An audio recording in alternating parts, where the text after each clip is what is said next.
Halo geng, apa kabar kalian semua? Semoga kabar kalian sehat selalu dan semakin dilancarkan rezekinya. Dalam kesempatan ini, mari kita bahas film thriller asal Korea Selatan.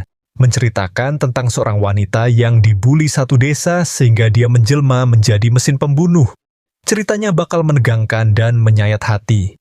Film ini disutradarai oleh Jang Cheol-soo serta dibintangi Seo Young-hee, Wang Geum-hee, dan lain-lain. Semua kredit ada di deskripsi. So, mari kita cikiprit aja, geng. Awal kisah pada tahun 2010 di Seoul, Korea Selatan. Malam itu, di tengah suasana hiruk-pikuk ibu kota, lampu-lampu kota Seoul bersinar dan terasa menyesakkan. Di kota yang tumbuh secepat kilat ini, denyut kehidupan modern seolah menelan empati warganya. Orang-orang bergerak seperti mesin, buta serta tuli terhadap sekelilingnya. Terlihat di sudut jalanan Seoul, seorang wanita penghibur dipukuli oleh dua berandalan anak pang. Wanita ini pun berlari menuju kemacetan jalan raya untuk meminta pertolongan dari warga. Namun sialnya, para saksi mata lebih memilih apatis, termasuk seorang wanita 30 tahunan bernama Hae-won, yang diketahui merupakan karyawati bank. Dia justru tega menutup kaca mobil ketika dimintai pertolongan oleh wanita tersebut. Dan inilah Bede Village. Lanjut esok harinya di sebuah bank di kota Seoul. Pagi itu, Hae-won yang bertugas sebagai customer service bagian pencairan kredit melayani seorang nenek tua nasabah bank tersebut. Si nenek merengek supaya kredit bisa dicairkan karena dia benar-benar butuh uang untuk berobat.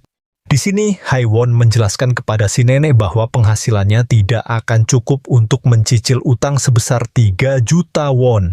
Namun si nenek bersikeras agar pihak bank memberinya keringanan. Terpaksa Hae-won meninggikan nada bicara guna menegaskan bahwa pengajuan utang si nenek ditolak hingga sisi bank tiba-tiba hening akibat suara lantang dari Hae-won.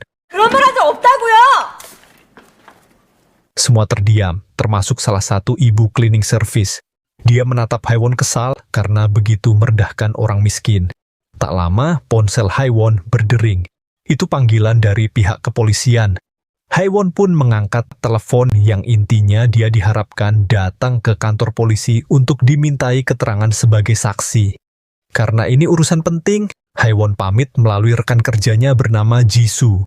Dia berpesan agar Jisoo menyampaikan kepada Pak Manajer jika dia mau izin keluar sebentar karena ada urusan mendesak. Kemudian Hae-won pamit pergi meninggalkan si nenek terkatung tanpa kejelasan mengenai pengajuan utangnya. Singkat cerita, Hae-won mengendarai mobilnya menuju kantor polisi. Dalam perjalanan, ponselnya berdering lagi. Kali ini panggilan dari sahabat kecilnya, yaitu Boknam. Dia menelepon untuk sekadar menanyakan kabar dan bertanya kenapa Hae-won tidak pernah membalas surat-surat yang dia kirim padanya. Namun, karena Hae-won sendiri sedang sibuk, lantas dia pun menutup telepon tersebut tanpa basa-basi. Sampailah Hae-won di kantor polisi, ditemani dua detektif polisi. Hae-won diajak melihat dua sosok pemuda berandalan yang ada di dalam ruang interogasi dari sisi luar kaca satu arah. Di sini Hae-won berperan sebagai saksi mata, karena mobilnya terekam CCTV ketika tragedi penganiayaan menimpa seorang wanita tadi malam. Dia disuruh mengenali dua sosok pemuda ini. Apakah benar mereka adalah pelaku penganiayaan tersebut? Hae-won sebenarnya tahu mereka tersangkanya, namun dia bersikap pura-pura tidak tahu detail kronologinya karena ogah hidupnya jadi ribet bolak-balik pengadilan. Hanya gara-gara jadi saksi yang nantinya akan menyita waktu. Hae-won hanya memberikan sedikit clue bahwa setahu dia, pelakunya memakai cincin tengkorak. Alhasil detektif Choi menemukan titik terang karena dari hasil forensik terdapat bekas luka penganiayaan seperti benda serupa cincin di tubuh korban. Disitulah Hae-won baru tahu jika korban ternyata telah meninggal akibat tragedi penganiayaan ini. Meski begitu Hae-won tetap bersikap apatis dan dia memilih bungkam. Alhasil kesaksian dari para saksi belum terkumpul valid. Jadi apa boleh buat, dua pemuda ini tidak bisa ditetapkan sebagai tersangka. 날 못 본 거 확실한가요? Kemudian Hae-won pamit karena dia sendiri harus kembali bekerja. Saat melintas di parkiran, dia bertemu dengan satu teman dari dua berandalan tadi.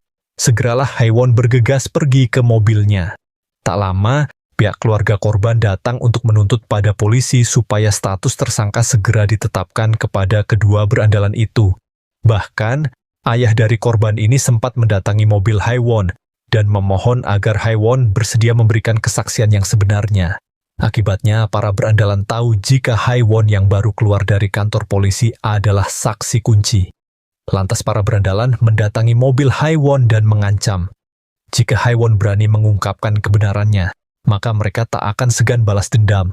Sembari para berandalan ini mengambil secarik kartu nama milik Haewon yang ada di dashboard mobilnya. Melihat Haewon sepertinya sedang diintimidasi, detektif polisi pun melindunginya dan bertanya, "Apakah Anda diancam barusan?" Namun lagi-lagi Haewon tidak mau masalah ini berlarut. Dia pun menjawab, "Tidak kok." Kemudian tanpa basa-basi, Haewon segera kembali berkendara menuju kantor. 아니요. Sampai di kantor, dia melihat Jisoo begitu ramah melayani si nenek. Nasabah yang merengek minta utangnya segera dicairkan. Hebatnya, yang tadinya berkas nenek ditolak karena penghasilannya tak cukup, di tangan Jisoo berkas itu mendapat persetujuan dari manajer bank. Si nenek pun terharu. Dia berterima kasih pada Jisoo yang begitu baik melayani setulus hati. Tidak seperti Haewon.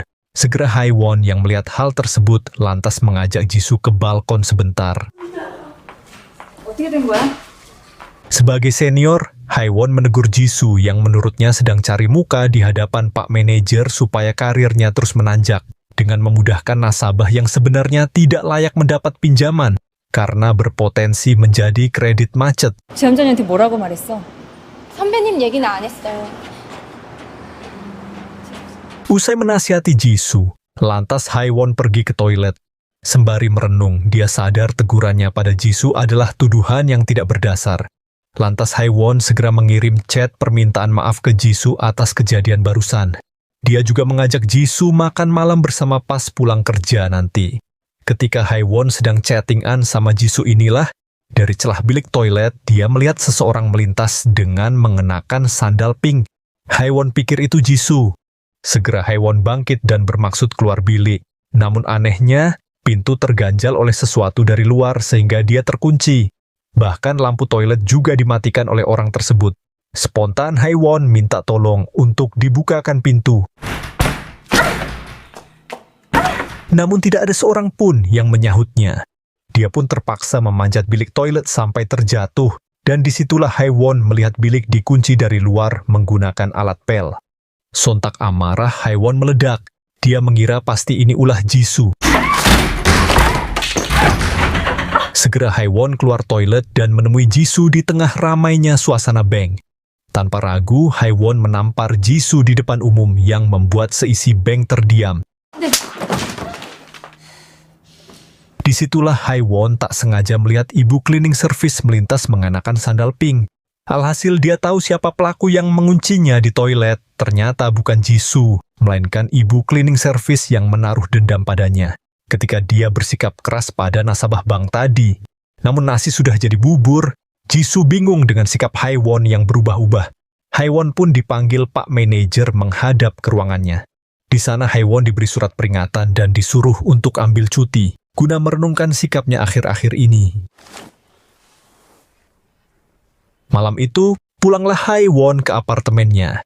Baru juga masuk rumah, pintu diketuk oleh Pak Pos yang hendak menyerahkan segepok surat yang menumpuk di kotak pos depan karena tidak pernah diambil.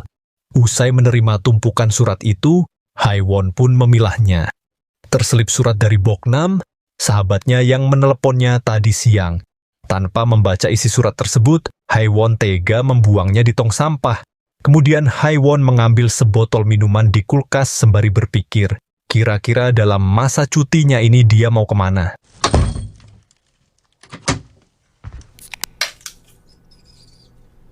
Lanjut esok harinya, karena masih terbawa kebiasaan kerja, Haewon sarapan pagi-pagi sekali.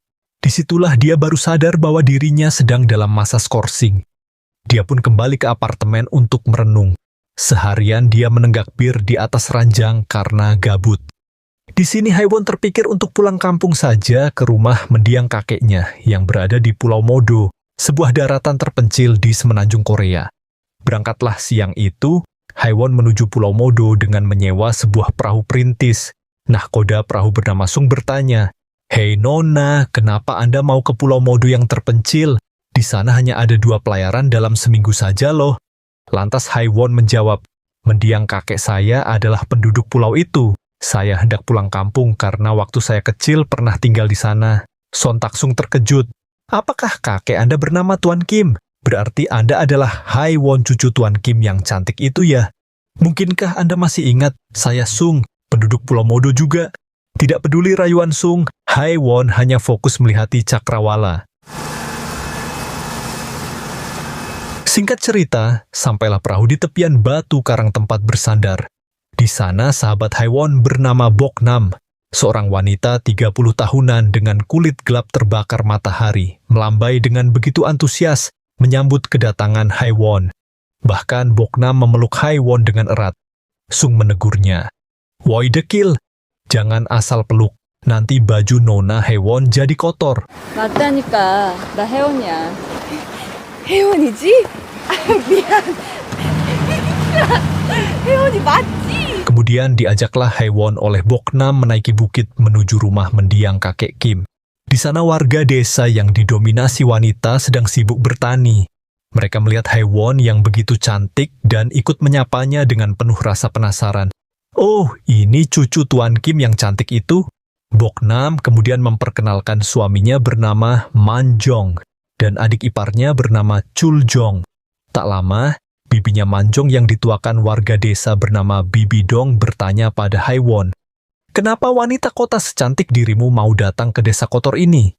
Haiwon pun menjawab, "Saya di sini untuk berlibur beberapa minggu saja." Kemudian warga desa kembali bertani memanen kentang sebelum hari gelap, sedangkan Haiwon diantar ke rumah lama milik kakeknya oleh Boknam. Sembari melangkahkan kaki, Haiwon bertanya, "Daun apa yang dikunyah para warga desa?" Boknam menjawab, "Oh, itu daun sirih, kamu tidak usah mencobanya, rasanya tak enak." 맹꽁이 마녀. Sampai di rumah lama mendiang kakek Kim, Haiwon bernostalgia akan kehidupan masa kecil. Dia melihat sebuah ukiran di lantai kayu rumah itu yang dulu dipahat oleh Haiwon dan Boknam. Tak lama, anaknya Boknam datang menyusul memanggil ibunya. Lantas Boknam memperkenalkan putrinya itu yang bernama Yeonhee. "Hei nak, ini bibi Haiwon, sahabatnya ibu." Bukannya balik menyapa, Yeonhee yang malu justru pergi begitu saja. Kemudian Haiwon bertanya pada Boknam, "Memangnya sudah kelas berapa putrimu itu?" Boknam menjawab, "Dia berusia 10 tahun tapi belum bersekolah, sebab Manjong dan Bibi Dong melarang." Kata mereka, jika Yeonhee sekolah, maka dia akan meninggalkan pulau ini. Merespons pernyataan tersebut, Haiwon menjelaskan bahwa sekolah itu wajib bagi setiap warga Korea. Dengan sekolah, masa depan bangsa ini akan cerah. Bahkan ada yang bisa sampai berpergian ke luar negeri hanya karena beasiswa sekolah. Mendengar hal tersebut, Boknam yang memang kurang pergaulan pun kaget. "Wah, benarkah? Semoga tahun depan Yeonhee bisa bersekolah. Soalnya yang ku tahu dia gemar membaca buku." Lanjutnya Haiwon bertanya, "Rumah ini kan sudah ditinggal kakek Kim wafat 15 tahun lalu. Kenapa rumah ini begitu terawat dan bersih?" Boknam menjawab, "Hehehe, hampir 3 hari sekali aku membersihkan rumah ini demi kamu, Haiwon." Spontan Haiwon berterima kasih pada Boknam yang begitu tulus bersahabat dengannya. Kemudian Boknam bergegas pamit guna memasak makanan untuk Haiwon yang baru datang. 내 먹을 것 좀 갖고 올게. Sorenya Boknam datang lagi membawakan jagung dan ketelar rebus. Namun dia melihat Haiwon ketiduran di teras rumah karena lelah habis perjalanan jauh. Sigap Boknam mengambilkan bantal untuk Haiwon dan memandangi sahabatnya yang tertidur. Tatapannya itu begitu dalam seolah-olah Haiwon adalah penyelamat hidupnya. Malamnya di rumah, Boknam, Manjong, dan adiknya Chuljong bersama Yeonhee terlihat makan malam. Di sela makan malam itu, Manjong berkata pada Boknam, "Aku mau pergi mancing malam ini." Spontan Yeonhee merengek ingin ikut ayahnya memancing. Boknam sempat melarang anaknya ikut karena suaminya tidak pernah pulang bawa hasil tangkapan. Manjong pun marah mendengar anaknya dilarang ikut memancing. Boknam yang takut pada suaminya akhirnya mengizinkan anaknya ikut pergi. 오늘 연이랑 밤낮 술할 거예요. Usai keduanya pergi memancing, tak lama adik ipar Boknam yaitu Chuljong diam-diam masuk ke rumah. Disitulah dia melecehkan Boknam malam itu. Namun bukannya perlawanan yang terjadi, justru Boknam terlihat begitu pasrah, menandakan ini sudah seperti kebiasaan. Singkatnya, hampir tengah malam akhirnya Manjong dan Yeonhee pulang. Boknam yang sudah terlelap pun bangun menyambut keduanya. Dan benar saja, tidak ada hasil tangkapan yang didapat suaminya. Tanpa sepatah kata pun, Manjong masuk rumah dan melihati lantai begitu kotor. Manjong tahu adiknya pasti baru berbuat bejat pada istrinya. Tapi anehnya, Manjong tidak mempermasalahkan hal tersebut. Kemudian Boknam bertanya, apa gunanya setiap malam mancing kalau tidak pernah ada hasil? Sontak Manjong menendang Boknam. Jaga mulutmu itu, bahkan hewan pun akan menurut kalau terus disiksa. Kenapa kau tidak? Sembari mengunci kamar dan meninggalkan Yeonhee di luar, Manjong pun memukuli Boknam malam itu.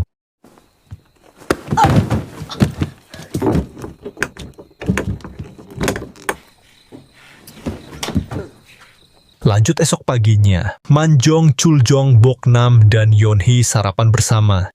Manjong meledek kebiasaan Boknam yang menaruh piring makannya di lantai seperti anjing. 예요. 바닥에서 처먹게. Kemudian selesai makan, mereka pergi ke rumah tetangga untuk gotong royong memperbaiki atap rumah yang rusak. Dikarenakan laki-laki di pulau ini cuma ada 3 orang, jadinya hanya Manjong dan Chuljong yang bekerja jadi tukang bangunannya. Sedangkan kakek Yu sudah terlalu tua serta pikun untuk bekerja. Justru yang membuat aneh, Boknam kebagian pekerjaan paling melelahkan yaitu mengaduk semen, sementara warga lain hanya melihatnya bekerja. Kemudian para bibi bertanya pada Boknam, di mana si gadis cantik cucunya kakek Kim itu? Boknam menjawab, Haewon, dia belum bangun. Sontak bibi dong berucap, anak gadis macam apa sih yang bolong begini belum bangun? Dasar pemalas. Bahkan dia juga belum menikah di usia 30. Boknam pun membela Haewon.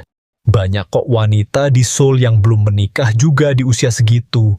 Bibi dong mulai curiga. Kenapa akhir-akhir ini kau selalu membicarakan tentang Seoul? Spontan Boknam terdiam sembari terus mengaduk semen.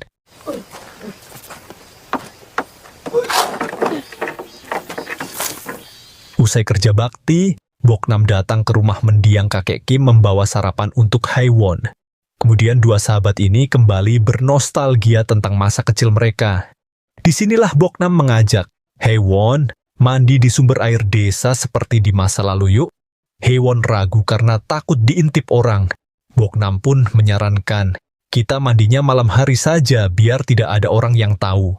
Usai sarapan, tiba-tiba saja Boknam menawarkan diri akan mencucikan pakaian milik Haewon. Tentu Haewon tidak enak hati karena terus merepotkan sahabatnya itu. Namun dengan begitu, tulusnya Boknam mengatakan, tenang saja, urusan pekerjaan kasar serahkan padaku. Lagian orang Seoul aneh, masak cuci baju saja harus bayar. Tawa keduanya bersamaan.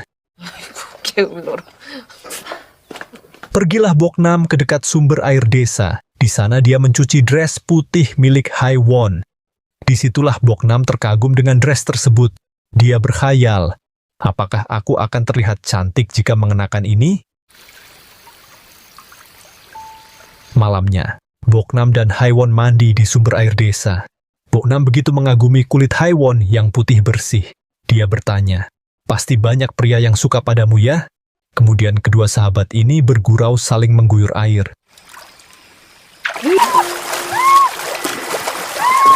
Lanjut esok paginya, terlihat Sung mengantarkan seorang wanita penghibur bernama Miran menuju Pulau Modo. Sedangkan Haewon sendiri berkeliling desa. Dia berjalan di atas bukit untuk mencari pemancar sinyal telepon. Ketika sampai di rimbunnya semak belukar, Haewon penasaran ingin memakan dedaunan seperti waktu kecil. Tiba-tiba Chuljong menghampirinya dengan tatapan cabul. Dia menawarkan daun sirih pada Haewon. Sembari waspada, Haewon coba mengunyah daun sirih yang pahit, dan dia ditertawakan Chuljong. Sosok cabul ini semakin bergairah, hampir saja Haewon diterkam. Untungnya datang Yeon-hee menyapa dan niat jahat Chul Jong digagalkan. Kemudian, Yeon-hee mengajak main Bibi Haewon membuat perahu kertas di atas bangunan sekolah yang terbengkalai. Keduanya jadi semakin akrab.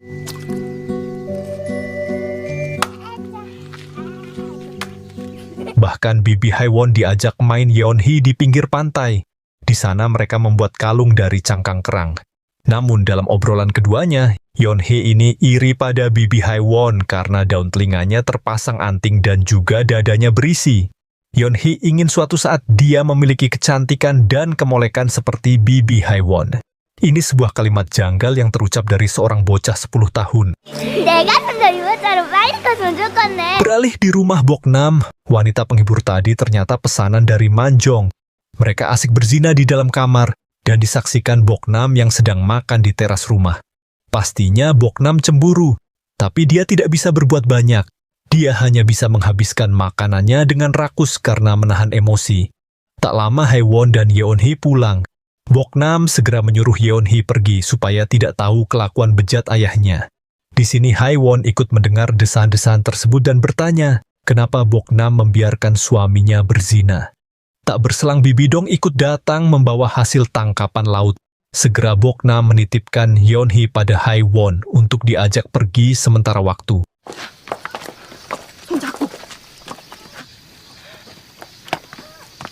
Sedangkan Bibi Dong ini juga mengetahui Manjong berzina dengan wanita penghibur. Namun Bibi Dong tidak menegur keponakannya itu, dan justru menyalahkan Boknam yang tidak pandai melayani suaminya. Singkatnya, usai berzina, Miran si wanita penghibur bersolek di teras rumah. Yeon-hee yang baru pulang begitu marah pada Miran dan segera masuk rumah.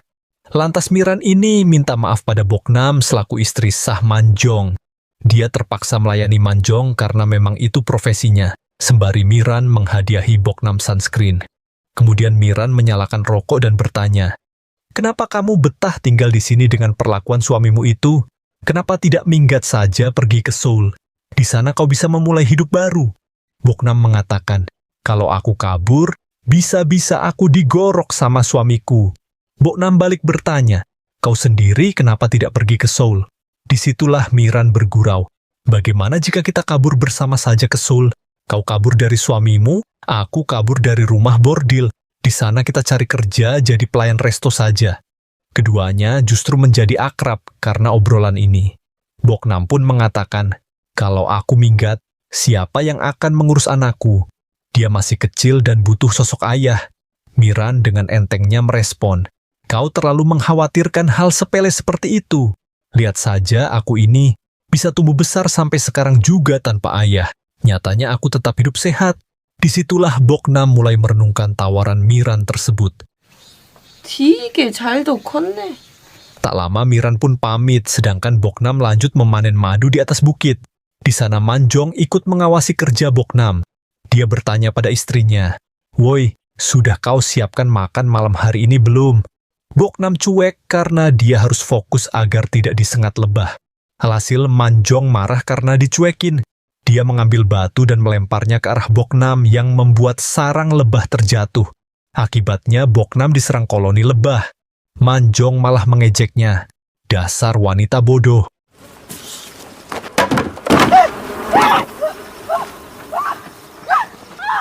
아이고, 미련은. Pulang ke rumah, Manjong mabuk sambil rebahan. Sedangkan Boknam masih kesakitan akibat sengatan lebah. Manjong yang mabuk pun marah. "Woi, cepat kumpulkan madunya lagi. Besok perahu terakhir akan datang. Bisa-bisa madu itu tidak terjual."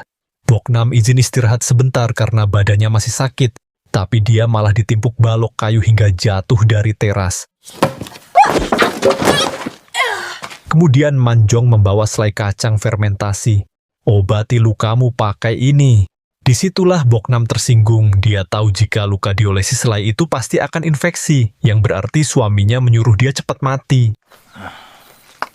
된장 발라라. Kemudian Boknam bangkit dan pergi ke rumah mendiang kakek Kim untuk menemui sahabatnya. Di sana Haewon yang sedang berlatih yoga bertanya, "Kenapa mukamu lebam-lebam begitu?" Boknam menjawab, "Aku baru saja disengat lebah." Haewon bertanya lagi, kenapa kau diam saja ketika suamimu bercumbu dengan wanita lain? Boknam menjawab, aku takut pada suamiku. Selesai mengobrol, Boknam pamit pulang karena mau mengangkat jemuran. Saat angkat jemuran tak sengaja dia menemukan celana dalam anaknya di saku celana Manjong yang dijemur. Disitulah awal mula kecurigaan Boknam. Segera dia menemui anaknya di dalam rumah yang ternyata sedang bersolek. Apa yang kau lakukan, nak? Yeonhee menjawab, aku ingin dicintai ayah, jadi aku merias diri. Boknam makin takut. Dari mana kau dapat semua kosmetik ini? Yeonhee menjawab, ayah yang menghadiahiku. Tak lama Manjong pulang dan mendengar mereka bertengkar. Manjong menendang istrinya. Memangnya tidak boleh anak ingin dicintai ayahnya, teriak Manjong. Kalau kau iri, ambil saja kosmetik itu. Nanti Yeonhee akan kubelikan yang baru, tegasnya. Sembari berkata begitu, Manjong melempar kosmetik tersebut ke wajah Boknam, sehingga wajahnya jadi cemong merah serupa darah. Kemudian Manjong pun memeluk Yeonhee dan memangkunya dengan gelagat tidak wajar. Di sini Boknam tidak bisa melawan. Dia keluar rumah dan segera mengambil sabit di gudang. Hampir saja Boknam menebas Manjong, namun dia lihat Manjong tidak jadi melecehkan anaknya. Sabit pun dia buang dan Boknam pergi ke rumah Haewon lagi. Melihat Haewon berkemas, Boknam lantas memohon agar sahabatnya itu mengajak serta dia dan anaknya pergi dari pulau ini. Dan lagi-lagi sifat apatis Haewon muncul. Dia berkelit, memangnya apa alasanmu mau pergi dari pulau? Di sini Boknam menagih janji Haewon 15 tahun lalu yang pernah berjanji mengajaknya merantau. Namun Haewon pura-pura lupa akan janji itu. Boknam memohon jika memang Haewon tidak bisa mengajaknya. Minimal bawalah Yeonhee anaknya pergi. Lantas Boknam menceritakan kecurigaannya jika Manjong telah melecehkan Yeonhee. Tetap saja Haewon tidak percaya. Mana mungkin seorang ayah tega melakukan hal tersebut? Jangan mengada-ada, itu cuma alasanmu saja kan?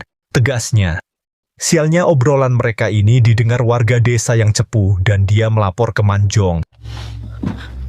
말이 되게 거짓말하라고? 성인! Lanjut esok siangnya, Yeonhee terlihat sendirian di bukit. Haewon yang penasaran bermaksud membuktikan perkataan Boknam tadi malam. Apakah itu benar? Dia pun menyapa Yeonhee untuk mengorek informasi. Melihat bibi Haewon datang, Yeonhee segera memeluk dan meremas dadanya sembari berucap, apakah bibi tahu dengan gumpalan daging ini wanita akan dicintai? Haewon bertanya, Yeonhee, apakah ayah mencintaimu? Yeonhee mengangguk. Haewon bertanya lagi, terus bagaimana cara ayah mencintaimu? Yeonhee malu menjawabnya. Belum sempat terungkap kebejatan Manjong, datang Bibi Dong memotong pembicaraan dan memaksa Yeonhee pulang.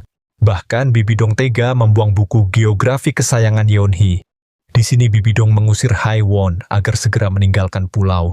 Namun Haewon berkata, bagaimana jika aku panggil polisi untuk datang demi menyelidiki dugaan kasus pelecehan ini? Bibi Dong malah menantang balik. Jika memang itu maumu, silakan saja lapor ke polisi. Kita sama-sama tahu Yeonhee memanglah anak tiri Manjong. Tapi apa mungkin Manjong bernafsu sama anak kecil? Maka terungkaplah fakta jika Yeonhee bukanlah anak kandung Manjong. 근데 들을 말씀. 괜한 근심 말고 가서 짐이나 챙겨. 어이? Sorenya di rumah, Boknam mencuri uang suaminya yang tertidur secara diam-diam untuk bekalnya minggat.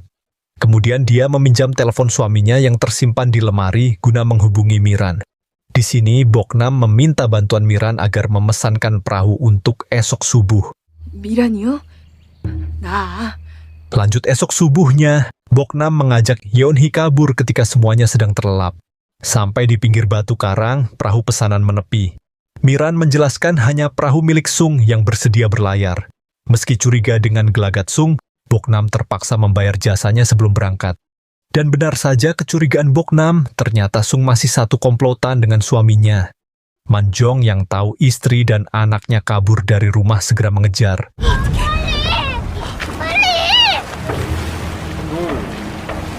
Singkatnya, Boknam tertangkap, dia diseret kembali ke pulau disaksikan warga desa.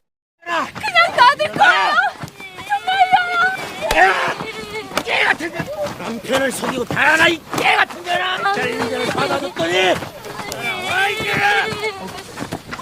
Sedangkan Miran dibawa ke hutan oleh Chuljong untuk dilecehkan. Di sini Boknam membela diri dan berteriak jika Yeonhee bukanlah anaknya Manjong, sebab dia adalah korban pelecehan oleh 4 pemuda desa ini di masa lalu. Alhasil Manjong semakin menghajar Boknam. Melihat kekejaman itu, Yeonhee coba melerai, namun dia justru dihempaskan oleh Manjong ke arah bebatuan, sehingga kepalanya terbentur dan tewas seketika.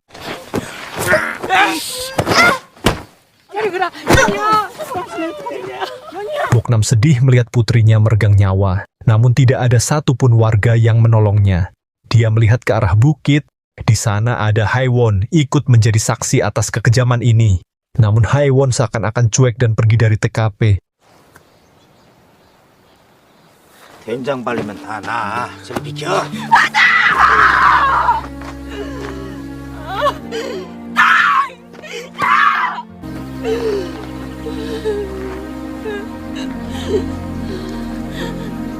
Akibat tragedi tersebut, Detektif Seo, seorang polisi yang juga merupakan warga asli desa ini, datang ke pulau atas permintaan dari Bibi Dong untuk ditunjuk sebagai penengah.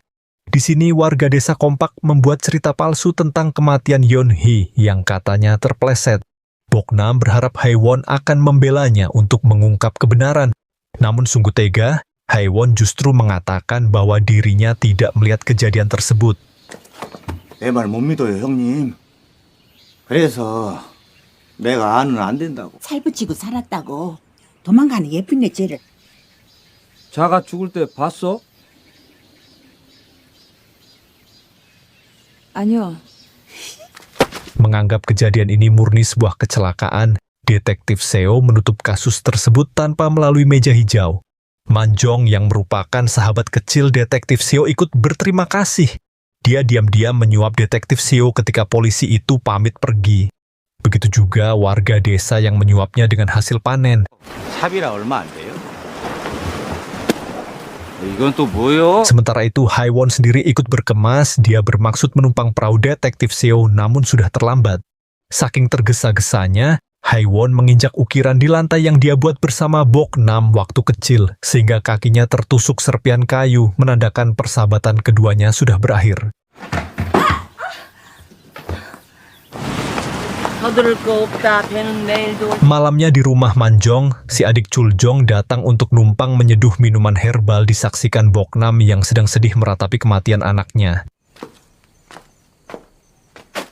Kemudian Chuljong mengantar minuman itu ke rumah Haewon. Dia berkata jika Boknam yang menyuruhnya mengantar minuman tersebut. Setelah itu Chuljong pergi.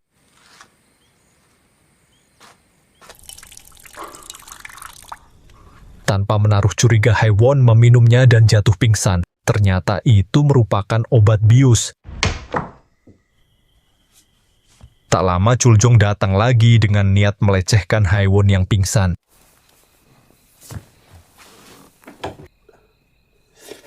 Untunglah Boknam datang membawa kayu bakar membela sahabatnya dari aksi bejat adik iparnya itu.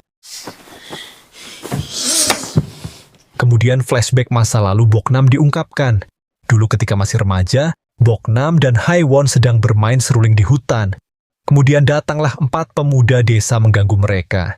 Keempat pemuda desa itu yaitu Manjong, Chuljong, Sung, dan Seo. Tujuan mereka jahat untuk melecehkan Haewon. Dalam tragedi itu, Boknam menjadi pelampiasan mereka karena nekat melindungi Haewon yang sebenarnya merupakan target keempat pemuda bejat tersebut. Boknam dipukul sampai pingsan menggunakan seruling oleh mereka. Sedangkan Haewon melarikan diri ke hutan berkat aksi heroik dari Boknam. Terungkap juga bibit apatis Haewon sudah ada sejak kecil. Seharusnya Haewon melaporkan kejadian itu pada kakeknya, namun tidak dia lakukan. Jadi begitulah kisah masa lalu Boknam yang begitu kelam. Singkatnya pagi menyingsing, Boknam sibuk memakamkan jenazah Yeonhee di halaman rumah. Manjong sendiri cuek sembari mengemas madu untuk dia jual ke kota. Sedangkan Bibi Dong tanpa empati menyuruh Boknam segera ikut memanen kentang. Siangnya di ladang, ketika warga desa beristirahat memanen, hanya Boknam yang terus bekerja. 복남아, 좁게 좀 쉬었다 하거라. Kemudian, Bibi Dong pamit pulang sebentar untuk memasak ikan. 우리 노래 한 자리 해주세요. 만두 못하니. Di tengah matahari yang begitu terik, Boknam menatap ke langit dan berkata, "Barusan aku berbicara dengan matahari. Dia menyuruhku untuk melepaskan amarah yang selama ini terpendam." Sungguh mengerikan, Boknam dirasuki iblis. Dia mengambil sabit dan menghabisi ketiga bibinya tanpa ampun. Hanya tersisa kakek Yu yang pikun.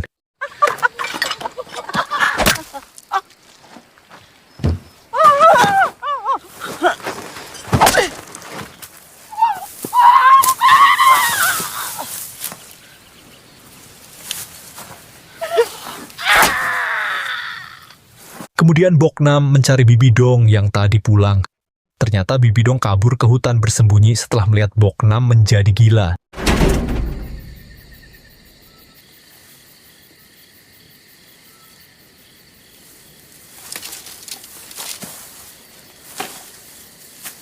Esok paginya, Haiwon terbangun dari efek obat bius.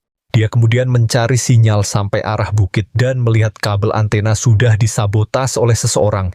Tiba-tiba Bibi Dong datang mengajak Haiwon untuk ikut bersembunyi. Di hutan, Bibi Dong menceritakan kegilaan yang dilakukan Boknam pada warga desa, sembari dia terus waspada membawa sabit untuk berjaga. Bibi Dong menyarankan agar kita segera meninggalkan pulau karena Boknam sangat berbahaya sekarang. Sedangkan Boknam sendiri mengasah sabit dan gunting dengan seksama. Setelahnya dia pergi menghampiri kakek Yu yang sakit pikun. Mengira Boknam hendak menghabisi kakek Yu. Ternyata dia cuma berniat mencukur rambut dan brewok kakek Yu. Meski Boknam sekarang menjadi iblis, tapi dia masih punya hati. Selama orang itu baik, maka Boknam tidak akan menyakitinya. Usai mencukur rambut kakek Yu, Boknam lanjut mencari keberadaan Bibi Dong dengan membawa serta sabitnya yang sudah diasah tajam. Ketemulah posisi Bibi Dong bersembunyi. Boknam memukul Haiwon yang lengah dari arah belakang hingga pingsan. Kemudian Boknam mengejar Bibi Dong yang kabur ke arah tebing tepi laut. Di sana Bibi Dong terdesak dan mengayunkan sabitnya secara acak sehingga gagang kayu yang longgar membuat mata sabit terlempar jatuh ke laut.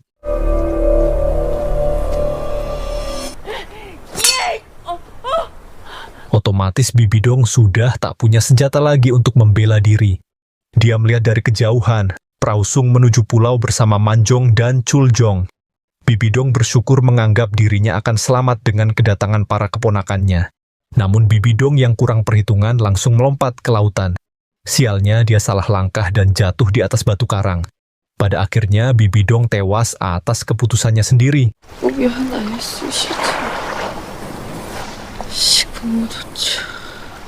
Boknam yang melihat target sudah tereliminasi, lanjut pergi ke hutan untuk menyusun siasat melawan para laki-laki desa. Sesampainya perahu Sung bersandar di pulau, mereka berpencar dengan urusan masing-masing. Chuljong memutuskan mampir sebentar di sumber air untuk cuci muka dan minum karena haus. Tanpa disadari, datang Boknam menebasnya dari belakang hingga kepala Chuljong terpenggal.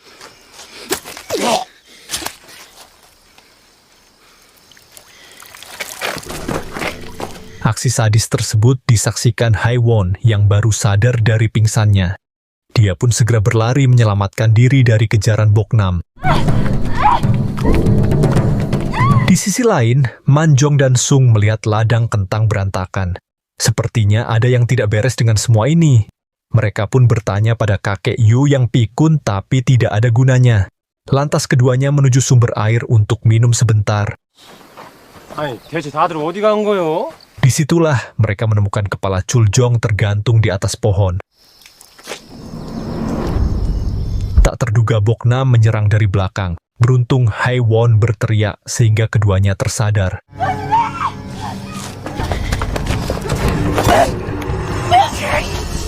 Sung terkena tebasan di tangannya, sedangkan Manjong berhasil melumpuhkan istrinya itu.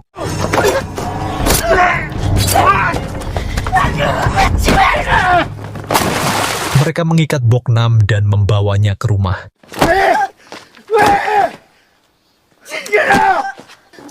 Sementara Sung sendiri balik ke perahu untuk mengobati lukanya dan coba menghubungi polisi dengan radio komunikasi, tapi gagal karena tak ada sinyal. Di rumah, Boknam disiksa oleh Manjong akibat perbuatannya membunuh warga desa. Boknam mengatakan jika dia akan terus hidup untuk balas dendam. Saking geramnya, Manjong pun mengambil sajam dan hendak menghabisi istrinya. Namun aksinya itu dicegah oleh Haiwon yang menyarankan untuk menyerahkan kasus ini ke polisi. Sayangnya emosi Manjong sudah terlanjur memuncak. Dia justru menyerang Haiwon dan menodongkan sajam ke hadapan Boknam. Bukannya takut, Boknam ini malah menjilati sajam tersebut seperti sedang nyepong. Melihat hal tersebut, Manjong ikut birahi dan menjatuhkan sajamnya.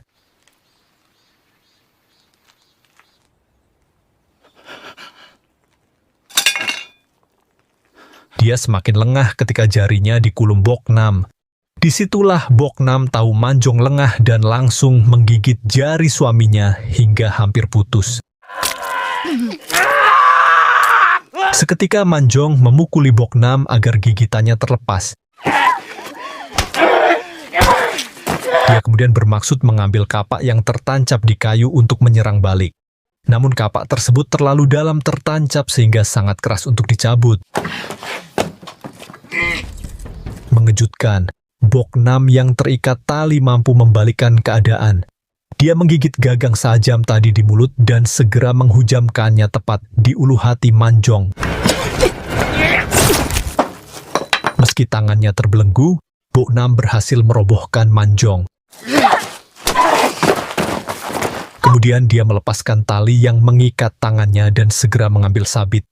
Boknam pun menebas Manjong puluhan kali hingga suaminya sekarat.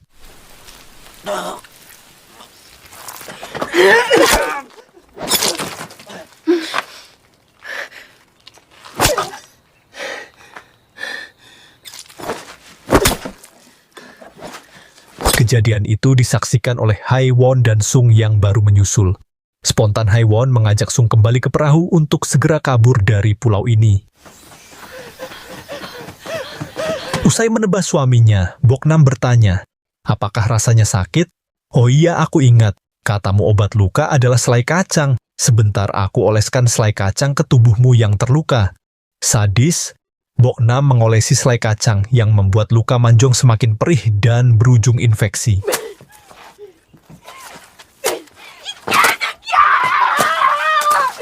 Beralih di perahu, Sung berusaha menghidupkan mesin, tapi kenapa malah macet? Keduanya semakin panik ketika melihat Boknam menyusul menuju perahu.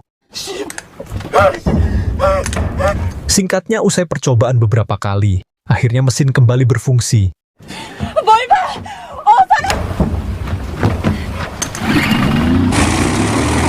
Saking paniknya, mereka kelupaan belum melepaskan tambatan tali yang terikat di batu karang. Gerak cepat Sung turun dari perahu untuk melepaskannya. Disitulah Boknam menyergap Sung hingga keduanya terjebur ke laut. Terpaksa Haiwon mengemudikan perahu itu meninggalkan Sung yang tercincang oleh baling-baling mesin.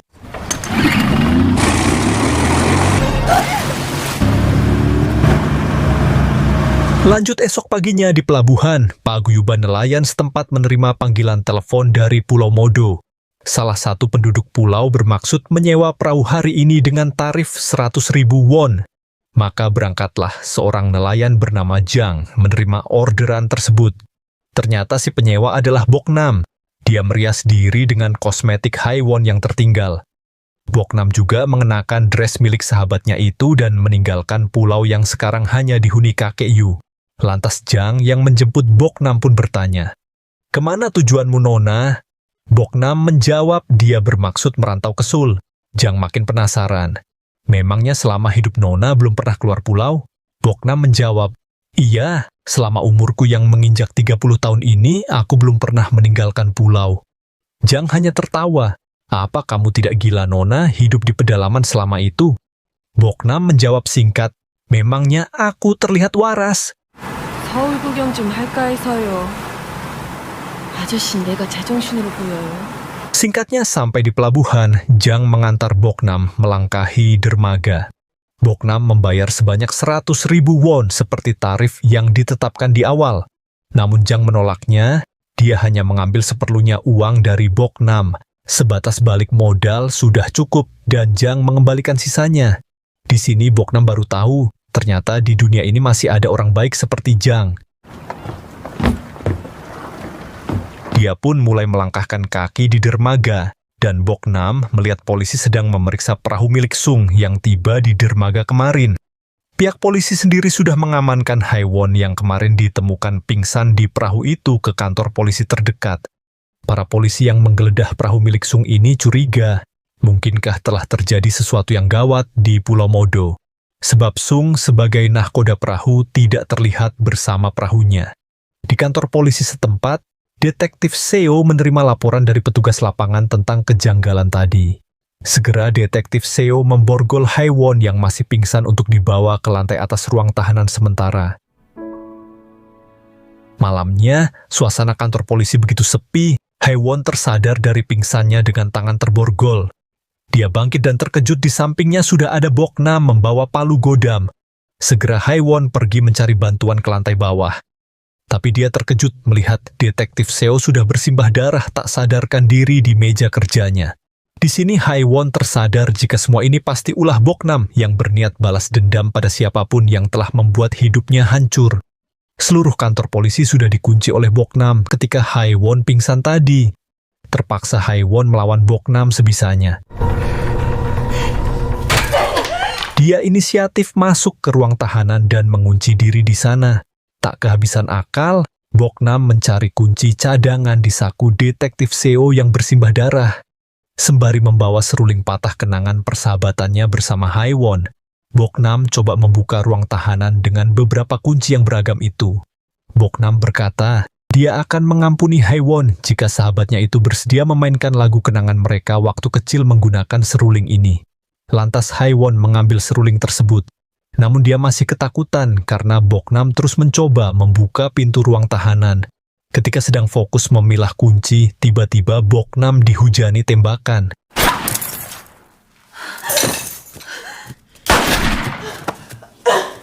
Ternyata Detektif Seo masih hidup. Dengan sisa napasnya, dia coba menghentikan Boknam. Tentu Boknam yang terluka tembak segera menghabisi Detektif Seo dengan palu godam.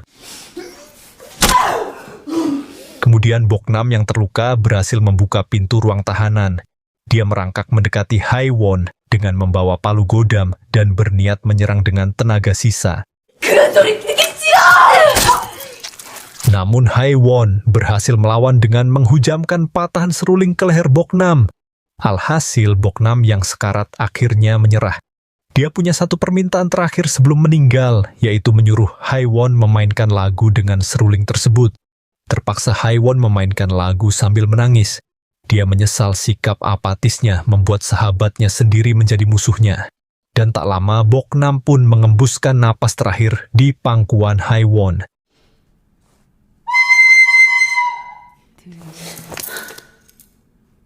Esoknya di Pulau Modo, ternyata sebelum Boknam pergi meninggalkan pulau kemarin, dia telah menguburkan semua penduduk desa yang dia habisi.